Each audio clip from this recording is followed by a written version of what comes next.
Aujourd'hui, nous allons nous pencher sur une figure maternelle de la foi, Sarah, l'épouse d'Abraham. Qui était vraiment cette femme qui a suivi son époux vers l'inconnu, dont la beauté a mis en péril des rois et qui finalement a enfanté à un âge où tout espoir semblait perdu. C'est tout de suite dans votre émission préférée, Le sel au féminin.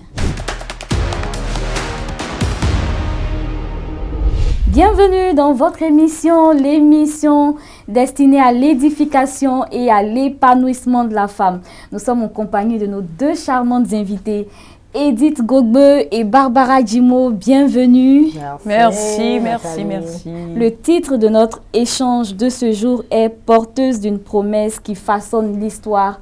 Porteuse d'une promesse qui façonne l'histoire. Et c'est maintenant. Alors, Tata Edith. Oui. Et Barbara, première question. Avez-vous déjà eu l'impression que votre foi était mise à l'épreuve par une promesse ou un espoir qui tardait à se réaliser? Comment avez-vous géré ce sentiment d'attente, voire même de doute? Vous allez y répondre, mais après avoir regardé ce micro. Oui, dans le parcours chrétien, dans le parcours spirituel, on a plein de défis. Et donc, il y a des demandes qu'on adresse au Seigneur, mais qui mettent du temps. Selon nous, en tout cas, selon notre agenda, ça met du temps. Mais il y a quelqu'un qui disait que Dieu nous donne chaque chose en son temps. Dieu répond toujours à nos prières. Soit il peut nous dire non, soit il peut nous dire peut-être ou pas maintenant. Et soit il peut nous dire oui tout de suite. Donc, Dieu, il est souverain dans les réponses qu'il nous donne. Mais de notre point de vue, selon notre agenda, parfois, on se dit que ça met beaucoup de temps. Donc oui, j'ai été confronté à ce genre de situation. Et ce n'est pas des situations évidentes parce qu'on a envie d'avoir la réponse tout de suite. On a envie d'avancer tout de suite. Mais nous ne cherchons pas aussi à nous connecter au plan divin de Dieu pour nous, pour comprendre ces situations-là et les gérer avec tact. Je peux dire oui. Je prends le cas d'espèce. Comment avez-vous vécu cela? Je prends mon cas d'espèce, moi-même concernant. Étant l'aîné d'une famille de 4 enfants, après le décès du vieux, tout se reposait sur moi. Et il fallait que je fasse un recul en arrière pour pouvoir tout gérer. Au niveau de la nourriture, notre maman, mes petits frères, et c'était un peu compliqué.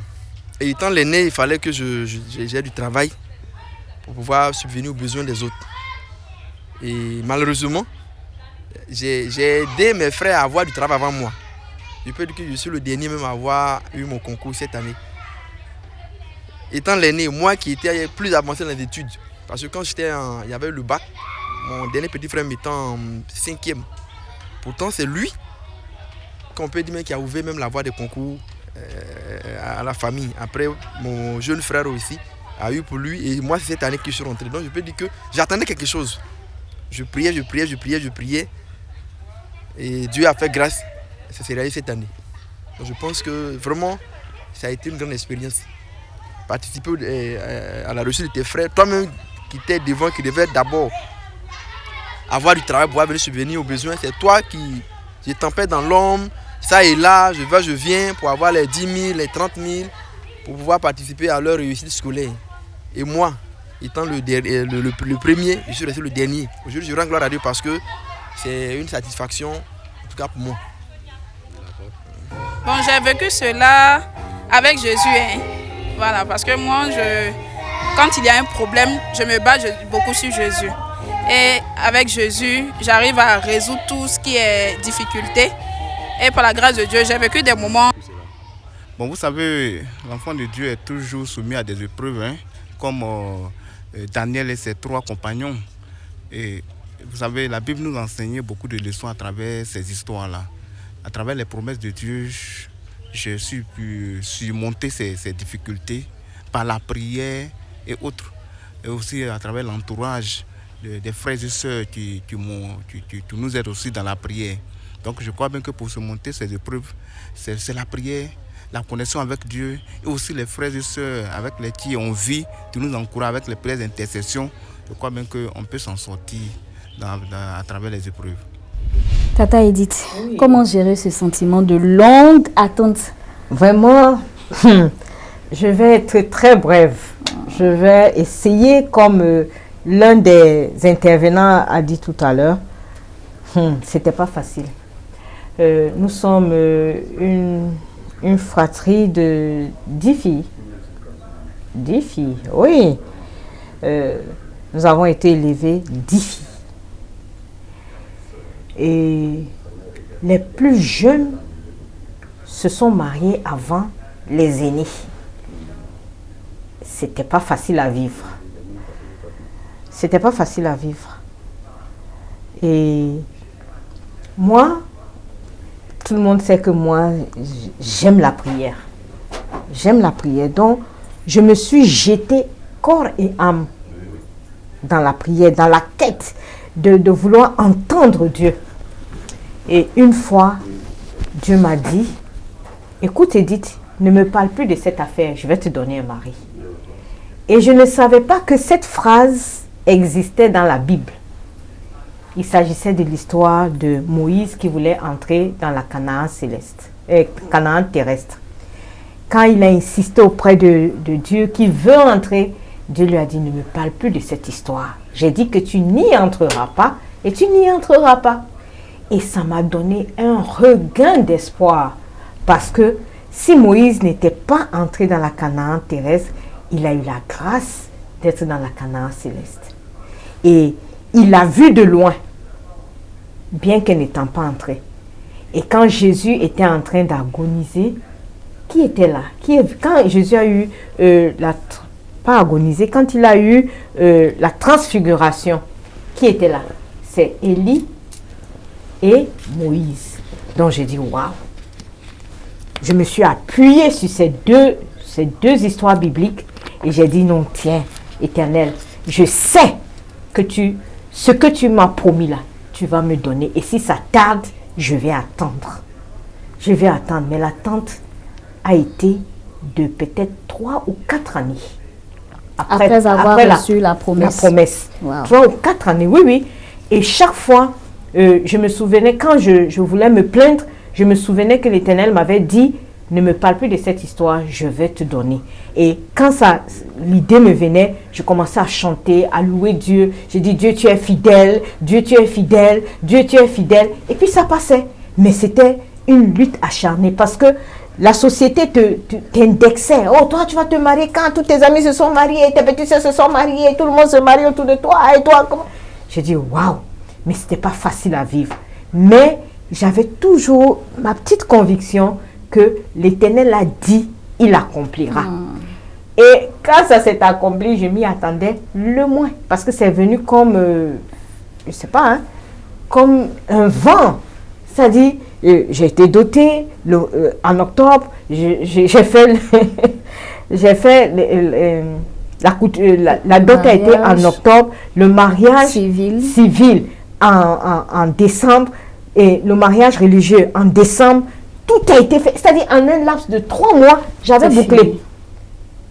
J'avais bouclé. Et puis je retiens un élément très important, oui. C'est la louange. Oui, j'ai loué. Pendant cette longue attente. Oui, j'ai loué. Merci beaucoup, Tata Edith. Barbara, est-ce que tu veux rebondir sur le sujet ou sur ce que... sinon, nous allons demander à Tata Edith encore une fois de nous raconter l'histoire de cette belle femme, Sarah. La Bible dit, Sarah était belle de figure et de taille. Donc j'imagine le mannequin. Très chic. Je ne sais pas quel canon de beauté vous avez, mais c'était soit une très belle skinny de haut en bas, soit une très belle apouchou de haut en bas. Mais elle était belle et elle était grande. Et tous les rois succombaient. C'est-à-dire que quand on voit Sarah, non, on a envie de Sarah. Et qu'est-ce qui s'est passé? Son époux, sachant que sa femme est très belle, il a dit, bon, voilà ce qu'on va faire. Partout où on va arriver, laisse-moi te présenter comme ma soeur. Et là, au moins, j'aurai la vie sauve parce qu'on ne va pas me tuer à cause de ma femme. Et l'accord était tacite. malheureusement, il y a eu des couacs quelque part. Parce qu'à un moment donné, il y a un roi qui a pris sa femme et il a fallu que Dieu intervienne. Donc Sarah, non, rien à dire. Mais ce que moi, je veux qu'on retienne de Sarah, on peut être belle, on peut être jolie, mais quand on a la crainte de Dieu, on est auréolé. Sarah était belle, mais elle avait aussi la crainte de Dieu. Oui. Merci, Tata Edith. Alors, cette belle femme qui avait en plus la crainte de Dieu a dû attendre longtemps avant d'avoir un enfant. Et ça n'a pas été facile pour elle, puisqu'elle avait reçu une promesse qui a duré des dizaines et des dizaines d'années jusqu'à ce qu'elle ait 80 ans, je crois. 90 ans. 80 ans. Oui, 80, c'est son mari. C'est son mari qui avait 90 ans. Avant qu'elle ne voit l'accomplissement de cette promesse-là. Sarah, une fois, dans Genèse 18, a ri à l'annonce de Dieu. Je ne sais pas si vous vous rappelez de cette partie. Son rire est-il une marque d'incrédulité condamnable ou l'expression honnête et humaine d'une femme face à cette longue attente? Je reprends. Nous retrouvons dans Genèse 18 la partie où Sarah a ri à l'annonce de Dieu. Son rire est-il une marque d'incrédulité condamnable ou l'expression honnête et humaine d'une femme face à ce qui est impossible, face à une période de longue attente? Comment vivre avec nos propres doutes dans notre marche spirituelle? Ok. La question vaut son pesant d'or parce que pour ceux qui ont été dans l'attente, c'est difficile. C'est extrêmement difficile d'attendre. Et elle, dans son cas, elle s'était certainement résignée. Avant la promesse, elle s'était résignée en se disant « Bon, je pense que comme certaines personnes, je n'accoucherai certainement pas. » Il faut du temps pour se résigner. Pour les femmes qui n'arrivent pas à accoucher, c'est compliqué. Pourquoi? Parce que l'environnement dans lequel elle se situe, c'est un environnement où avoir un enfant, c'est la norme. Ne pas avoir d'enfant, on est étiqueté, on est isolé, on appelle souvent certaines personnes la stérile. Et même dans la parole de Dieu, Dieu parle de la stérile qui enfantera cette fois. C'était une étiquette qui était mise sur des femmes qui n'arrivaient pas à accoucher. Donc elle a dû surmonter énormément de rejets, de sentiments, de dédain, d'isolation, parce qu'elle n'était pas comme les autres. Et il lui a fallu du temps pour pouvoir digérer cette information. Donc à partir du moment où on s'est dit, ok, j'accepte ma situation. Elle est passée par la courbe du changement, elle a accepté sa situation. Et l'ange arrive et lui dit, écoute, toi tu vas accoucher. Je pense que après avoir espéré, attendu des retards, tout ça, et quand elle a abandonné, et lui vient lui dire ça, je pense plus que c'est la femme, c'est la personne humaine en elle qui a réagi par ce sourire en se disant, mais je pense que tu ne connais pas mon histoire, toi. Je pense que tu ne sais pas ma souffrance. Je pense que toi, tu ne sais pas. Je ne sais pas de quoi tu parles. Est-ce que tu réalises déjà, en plus, je suis âgée? Est-ce que tu vois toute la souffrance? Je pense qu'elle a ri comme on peut rire aujourd'hui en disant, mais vraiment, oh là là, je crois que elle, Nathalie, ne peut pas comprendre. C'est ça. Tu vois? Et tu as vu que Dieu a dit, mais pourquoi tu as ri? Et après, il dit, bon, malgré ton rire, parce que c'était quand même assez compréhensible pour quelqu'un de partir de là pour une promesse pareille à un âge pareil. Donc, nos doutes à nous, ça nous conforte en nous disant que, malgré que ça ait été impossible, Dieu a accompli sa promesse. Donc, dans le doute, trouvons en nous la force de garder la foi pour pouvoir croire en Dieu dans cette impossibilité-là et ne pas rire comme Sarah. Parfois, on a envie de rire, on se retient. On dit non, je vais croire en toi, Seigneur. Je vais garder la foi dans ce moment de la vie-là. Que ça nous encourage plutôt à garder la foi. Parce que si Sarah a pu accoucher, et moi donc, je crois que votre histoire peut changer. Et quel que soit ce que Dieu vous a dit, ça arrivera. Merci beaucoup, Barbara. Tata Edith, elle n'a pas fait que rire. Hein. On la voit à un certain moment donner sa servante Agar à son mari pour avoir un enfant. Est-ce que là, on ne sent pas le désespoir? mais je pense que Sarah Harry après qu'elle ait donné son mari à Agar. Oui, après, oui. Oui, donc elle avait déjà fait humainement ce que les gens de cette époque-là pouvaient faire. C'est-à-dire accepter que ta servante te donne un enfant dans les mains et qui te revienne avec ton mari, qui te revienne. Mais malheureusement, l'attitude d'Agar n'a pas permis à Sarah de garder avec elle, de vouloir avoir envie de garder l'enfant avec elle. Au point où elle a demandé à son époux de chasser Agar et l'enfant. Et Dieu a approuvé. Dieu a dit, fais ce que ta femme te demande. Mais par contre, je voulais juste rebondir sur ce que Barbara a dit. C'est vrai que c'est humain. Et elle connaissait le Dieu qui marchait avec son époux. C'est ça. Elle connaissait le Dieu avec qui son époux cheminait. Elle le connaissait.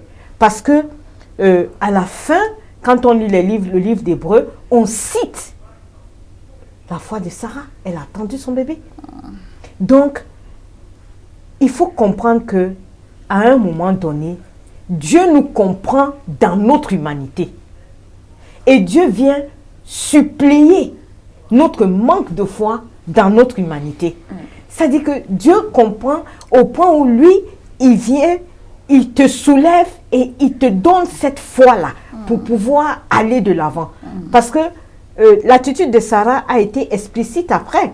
Qu'est-ce qu'elle a fait? Elle s'est cachée de tous pendant sa grossesse. Parce qu'elle estimait que Dieu lui a donné un enfant à sa vieillesse, donc elle doit pouvoir chuchoter, cachoter, tu vois. C'est-à-dire pour elle, vraiment, c'était l'impossible. Effectivement, Dieu, dans le vocabulaire de Dieu, il n'y a pas ce mot-là, ça n'existe pas. Impossible. Moi, je me pose souvent la question, a-t-on jamais entendu dire que Dieu a échoué? Non, c'est pas possible. En parlant de Agar, à un certain moment, nous voyons que les relations entre Sarah et Agar sont compliquées. Après que Agar ait fait un enfant avec Abraham, qu'est-ce que tu peux dire par rapport à cela? Cette relation compliquée de jalousie, de pouvoir, de souffrance et tout. Il faut déjà dire que les relations humaines avec une personne qui est, comme on dit, en déphasage par rapport à l'autre, j'ai ce que tu n'as pas. Déjà, allons à la base. Quand une servante a des rapports sexuels avec ton époux, avec le chef de la maison, qu'est-ce qui sépare la servante de toi? Rien du tout. La servante a l'impression qu'elle est au même niveau que la dame de la famille. Puisque elle, ce qui vous séparait, c'était que moi je suis mariée, je vis dans ma maison avec mon mari.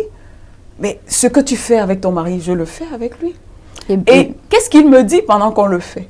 Je le vois dans sa faiblesse, la plus extrême. C'est ça. Donc, elle se rend compte qu'elle a même de l'ascendance, parce qu'au-delà de sa faiblesse, elle tombe enceinte. Voilà. Elle a Ismaël qui arrive. Quoi qu'on dise, le premier enfant qui est né, le premier enfant d'un homme, il a aimé cet enfant. Donc, elle a commencé à devenir arrogante, à mépriser, parce que elle a récupéré le commandement. Mais ça, c'était sans compter avec le Dieu de la promesse. Et je voudrais ajouter que ce qui en dérange Sarah, c'est qu'elle veut aider Dieu à ce moment à accomplir la promesse que Dieu a faite. Et combien de fois nous le faisons dans nos vies? Nous voulons aider Dieu. Dieu lui dit, tu vas te marier. Mais toi, tu vas aller aider Dieu. Tu vas aller chercher l'homme. Tu vas te jeter sur un homme. Tu vas commencer à poser des actes qui sont c'est-à-dire que tu veux aider Dieu à faire ce que Dieu a dit qu'il allait faire dans ta vie. Non, c'est pas possible. Dieu te dit, tu auras une progression. Ah non. Tu auras une progression, mais tu vas aller baisser ta culotte pour avoir cette promotion alors que Dieu t'avait annoncé la promotion. Tu veux aider Dieu à réaliser sa promesse. Et ça, c'est très catastrophique. Parce que les conséquences sont terribles dans cette histoire comme dans d'autres histoires. Merci. Revenons sur la beauté et le pouvoir. La beauté de Sarah face à ses rois puissants et tout. Donc la beauté de Sarah était une fois à la fois une protection et un danger. Nous l'avons vu en Égypte avec le roi Abimelech. En tant que femme chrétienne, Comment naviguons-nous dans un monde qui idolâtre souvent l'apparence, tout en reconnaissant la beauté comme un don de Dieu? Moi, je pense qu'il y a des moments où on doit être assez réaliste. La beauté frappe en pleine figure. On n'est pas insensible. Quand une belle femme passe, ou bien quand un monsieur passe et qu'il a des tablettes de chocolat et qu'il exhibe cela, ton regard s'accroche. Et puis tu regardes, tu dis, oh, quelle belle créature. Ça, c'est la créature de Dieu. Mais nous devons cultiver un certain contentement. Pour celles qui sont mariées, il n'y a pas plus beau ou plus belle que son partenaire. Si tu commences à cultiver cela, tout ce qui passe, tu vas exalter Dieu parce que tu vois une belle créature. Mais si tu veux jouer au chat et à la souris, alors là, tu auras tous les problèmes. Merci. Tous les problèmes. D'accord. La maternité, parlons de la maternité tardive de Sarah. Sarah a vécu la majorité de sa vie avec le stigmate de la stérilité avant de devenir mère sur le tard. Son identité et sa valeur étaient-elles uniquement définies par sa maternité? Quel message d'espoir son histoire apporte-t-elle aux femmes qui attendent un enfant et qui explorent donc d'autres vocations? Quand une femme ne donnait pas un enfant, elle était dans l'incapacité de permettre à l'homme de continuer sa lignée. Voyez un peu l'impact. Quand tu ne donnes pas, ça veut dire que tu es comme diminué par rapport aux autres femmes parce que tu ne peux pas donner une descendance. Et c'est pour ça d'ailleurs que c'était permis de donner sa servante. Parce qu'en donnant ta servante, l'enfant te revenait pour essayer de tuer cette honte que tu portais à n'être pas capable de donner une descendance, tu vois, à un homme. Donc elle a transporté ça, oui, longtemps. Pourquoi? Parce que l'identité de la femme, c'était quoi? C'était une femme, on la gardait vierge pour un homme. En fait, elle naît toute sa vie, elle s'apprêtait à devenir une femme. Et après, elle s'apprête à avoir des enfants. Elle s'apprête à s'occuper de ses enfants et puis à partir. C'était vraiment, regardez l'idéologie de la Bible. Au début, c'était vraiment, elle était préparée pour ça. Elle était préparée pour se marier. Donc oui, à ce moment, personnellement, je peux le dire, l'identité de la femme était fortement entachée par la capacité de procréer, d'être vierge, de se marier, et des choses comme ça. Donc elle avait ça dans son identité finalement, la stérile. Et ça donne un petit couloir pour ceux qui sont en train de passer dans cette situation aujourd'hui. Et maternité tardive. Vous imaginez, à un certain âge. Et même là, c'est un sujet de honte d'avoir une vieille femme enceinte. En tout cas, un sujet de discussion. Ouais. Donc, je voudrais encourager les gens, quel que soit le regard des autres. Il faut garder les yeux figés sur son maître, sur le Père qui est au ciel. Parce que lui, il sait où il nous amène. Il sait où il ira avec toi. Parlons de timing. Comment comprendre aujourd'hui que Dieu a son propre timing? Dieu a toujours eu son propre timing. Il faut pas essayer de comprendre. Dieu a toujours eu son timing. Il y a un temps pour ça, il y a un temps pour ça. D'ailleurs, il est écrit, il y a un temps pour vivre, il y a un temps pour mourir, il y a un temps pour... Est-ce que vous voyez? Dieu a toujours son timing. C'est nous les êtres humains qui pensons que notre timing à nous est égal au timing de Dieu. Mais si cela est le cas, gloire à Dieu. Mais généralement, nous les hommes, nous sommes tellement impatients. Nous sommes tellement incohérents. Parce que tu n'es pas prête, mais tu veux. Tu n'es pas prête du tout, mais tu veux.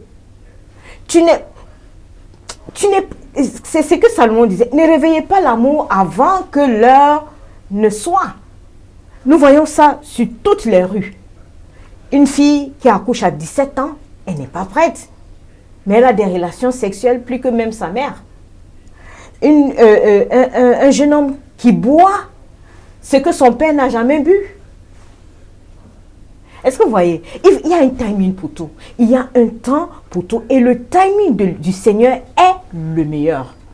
Pourquoi? Parce que il t'apprête, il t'éprouve, et puis il accomplit. De telle sorte que quand ce que tu attends attendu arrive, tu sais la valeur de ce que tu reçois. Merci.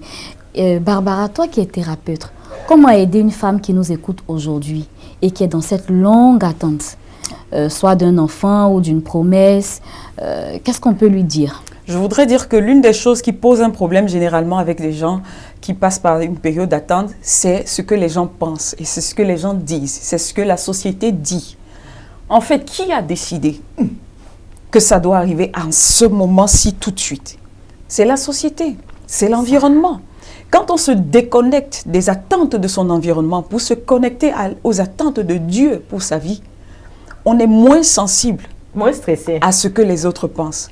Quand une femme se dit, ok, j'ai 30 ans, je ne suis pas mariée, mais je sers mon Dieu, mais je travaille, je gagne ma vie, je peux aider mes parents, je peux ceci. Elle a un détachement qui permet qu'elle puisse jouir de la vie, d'accord? En attendant la promesse de Dieu. Mais si elle se dit, l'autre pense que je suis comme ça, il faut que je résolve tel problème, elle va rester stressée. Donc, déconnectez-vous des attentes de la société. Ce n'est pas si important ce que la société décide. Qui a décidé du timing? Le timing de Dieu est le meilleur pour vous. Tata Edith, mot de fin rapidement. Oh, je rebondis sur tout ce qu'on a dit. J'ai dit, il n'y a pas d'autre Seigneur que notre Seigneur. Nous devons nous attendre à Jésus-Christ. Parce que quand nous nous attendons à lui, nous obtenons le meilleur. Parce qu'avec lui, il n'y a pas d'échec. Avec lui, il n'y a pas d'impossibilité. Avec lui, tout va sur les rails quand tu sais attendre. D'ailleurs, le monde dit quoi? À celui qui sait attendre, tout arrive à point. Tout arrive à point. Ou bien, c'est bien ça. Oui, c'est ce que le monde dit. À celui qui sait attendre, tout arrive à point. Donc, lâchons-nous, débarrassons-nous des que diront les autres et traçons le chemin, suivons le chemin que le Seigneur a tracé pour nous. Même si la route est courbée, remplie d'embûches, il y a une finalité qui sera toujours meilleure pour toi. Merci Tata Edith, merci Barbara, que Dieu vous bénisse abondamment. Vous nous avez fait du bien à travers vos mots, que Dieu vous bénisse. Alors que nous refermons le livre sur la vie de Sarah, une image se dessine, celle d'une femme imparfaite, mais choisie par la grâce. Une femme qui a ri de doutes, mais dont la foi a finalement été célébrée dans l'Épître aux Hébreux. Nos propres déserts, nos attentes déçues peuvent aussi devenir le terreau de miracles inattendus. Puissions-nous, comme elle, apprendre à rire, non pas d'incrédulité, mais de la joie surprenante que Dieu sème sur notre chemin. Merci de nous avoir suivis. Je vous dis à très bientôt pour un nouvel épisode.